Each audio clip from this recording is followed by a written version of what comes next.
வணக்கம். இஸ்ரேல் சமீபத்துல ஒரு வரைபடம் வெளியிட்டாங்க இல்லையா? அது சம்பந்தமா நீங்க அனுப்பின தகவல்கள் பார்த்தேன். ஈரான் அவங்களுக்கு மட்டும் இல்ல, உலகத்துக்கு ஒரு அச்சுறுத்தல் அப்படின்னு காட்ட இஸ்ரேல் முயற்சி செஞ்சிருக்கு. ஆனா அதுல ஒரு சிக்கல் வந்திருக்கு, முக்கியமா இந்தியாவோட. அந்த வரைபடத்துல ஒரு சின்ன சொல்லப்போனா ஒரு பெரிய புவிசார் அரசியல் பிழை நடந்துடுச்சு. குறிப்பா காஷ்மீர் சம்பந்தமா அது ஒரு பெரிய விவாதத்தையே கிளப்பி விட்டு இஸ்ரேல் கடைசியில மன்னிப்பு கேட்கிற நிலைமைக்கு வந்துட்டாங்க. இஸ்ரேலோட நோக்கம் என்னவா இருந்துச்சு? இஸ்ரேலிய பாதுகாப்பு படைகள், அதாவது IDF, அவங்க ஈரானோட ஏவுகணைகள் எவ்வளவு தூரம் பாயும்னு காட்ட ஒரு வரைபடம் போட்டாங்க. ஓஹோ. அதாவது கிட்டத்தட்ட 2000 கிலோமீட்டர் வரைக்கும் பாயிற ஏவுகணைகள் அது ஐரோப்பா வரைக்கும் போறதோட இல்லாம இந்தியா வரைக்கும் கூட தாக்கலாம் அப்படின்னு காட்ட முயற்சி செஞ்சாங்க. அப்போ இதன் மூலமா ஈரான் ஒரு உலகளாவிய அச்சுறுத்தல்னு சொல்ல வராங்க, சர்வதேச ஆதரவை திரட்ட பாக்குறாங்க, அப்படித்தானே? ஆனா இங்கதான் பிரச்சனை ஆரம்பிச்சது. என்னாச்சு? அந்த வரைபடத்துல ஜம்மு காஷ்மீர் அப்புறம் லடாக் பகுதிகள் இருக்குல்ல, அக்சாய் சின் பகுதியும் சேர்த்து அத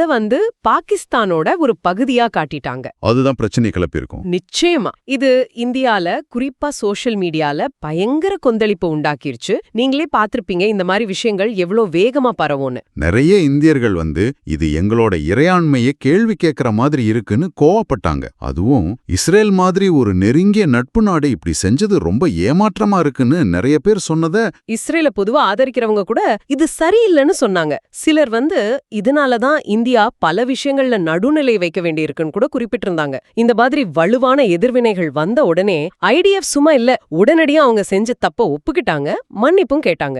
நேரடியா மன்னிப்பு கேட்டாங்களா? சமூக ஊடகங்கள்ல நிறைய பேர் கேட்ட கேள்விக்கு நேரடியா பதில் சொன்னாங்க. அந்த வரைபடம் எல்லைகளை துல்லியமா காட்டுறதுக்காக வரையப்படலனும், இதனால யாருக்காவது மனவருத்தம் ஏற்பட்டிருந்தா அதுக்கு வருந்துரும்னு சொன்னாங்க. ஒரு வரைபடத்துல வந்த பிழைக்கு இவ்வளவு முக்கியத்துவமா? இது ஏன் இவ்வளவு பெரிய விஷயமா பார்க்கப்படுது? இது வெறும் வரைபட பிழை மட்டும் இல்ல. முதல்ல காஷ்மீருங்கிறது இந்தியாவுக்கு ரொம்ப ரொம்ப உணர்வு பூர்வமான ஒரு விஷயம். அதுல எந்த சமரசமும் செய்ய மாட்டாங்க. ரெண்டாவதா, நீங்களே சொன்ன மாதிரி இந்தியாவுக்கும் இஸ்ரேலுக்கும் இடையில பாதுகாப்பு, தொழில்நுட்பம், ராஜதந்திரம்னு பல துறைகள்ல ரொம்ப வலுவான உறவு இருக்கு. பல வருஷ உறவு அது. ஆமா, அப்படி இருக்கும்போது இது கவனக்குறைவா நடந்திருந்தா கூட இது உறவுல ஒரு சின்ன நெருடலை ஏற்படுத்தும் இல்லையா? நிச்சயமா. அதுவும் இஸ்ரேல் சர்வதேச ஆதரவை திரட்ட முயற்சி செஞ்சுட்டு இருக்கிற இந்த நேரத்துல இப்படி நடந்தது அவங்க நம்பகத்தன்மைக்கு ஒரு சவாலா அமைஞ்சது. இது நிலைமையை இன்னும் கொஞ்சம் சிக்கலாக்கி இருக்கும். கரெக்ட். அது மட்டும் இல்ல, தவறான இந்திய வரைபடங்களை பயன்படுத்துறத தடுக்க இந்தியால சட்டமே இருக்கு. அதனால இது வெறும் கவனக்குறைவுன்னு மட்டும் பார்க்க முடியாது. இதுக்கு பின்னாடி புவிசார் அரசியல், ராஜதந்திர முக்கியத்துவம் எல்லாம் இருக்கு. எவ்வளவு வலுவான நட்பா இருந்தாலும் தேசிய உணர்வுகள் சம்பந்தப்பட்ட விஷயங்கள்ல ரொம்ப கவனமா இருக்கணும். இந்த சம்பவம் அதை நல்லா எடுத்துக்காட்டுது. ஆக, சர்வதேச ஆதரவை திரட்ட போன ஒரு முயற்சி ஒரு வரைபட பிழையால எப்படி எதிர்பாராத விளைவுகளை சந்திச்சது. இது சர்வதேச உறவுகள்ல,